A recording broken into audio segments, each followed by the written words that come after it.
Rutang Camarines Sur ang tabang komunidad program kanako Bicol Party List kanakaaging weekend. Destinasyon ang syudad din Iriga para bisitahon ang indigenous people o IPs community sa syudad.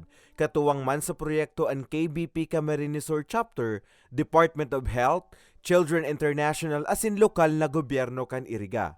Sigun sa alkalde kan syudad, dakulang bagay na nabibisita ang mga tribo sa indang syudad, kaya naman labi ng gadan sa iyang pasasalamat sa gabos na parte kan aktibidad.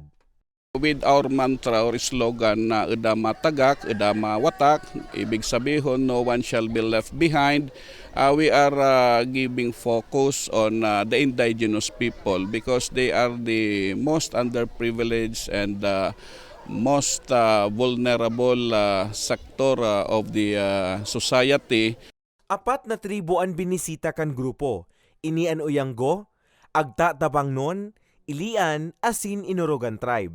Para sa inda, dakulang tabang ang mga siring na aktibidad maski kaya puro papaano na ipapaabot ninda sa mga nanunungdan an sa indang mga pangangaipo. Puon kadto hanggang ngunyan dai kami nalilingawan kan ako Bicol kan gabos na ahensya kan gobyerno nagtatabang po sa mga kasaraditan lalo na po sa mga parimo po na IP yaon na po digdi sa kabukiran dai po kami nalilingawan na dumanan hilingon an kamugtakan mi tabangan matawan benepisyo kan ako Bicol Party List dahil kay ito pa po hanggang sa ngunyan nagsusuporta man po kami kan ako Bicol. Apwera sa pagbisita, nagkaigwaman nin man lain-lain pang aktibidad, natawan man ang gabos nin mga hygiene kits.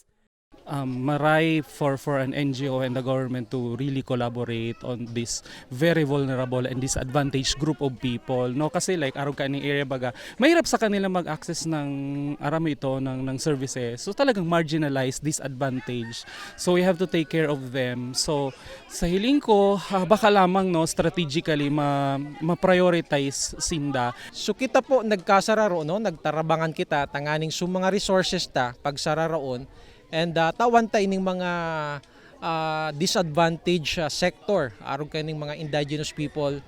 And base sa record, ini pong City of Iriga may pinakadakol na miyembros kang indigenous peoples. That's why we chose Iriga City and these 4 tribes tanganing maging recipient kaining pong mga hygiene kits na sa tuya pong i-distribute sa ngunyan aldaw.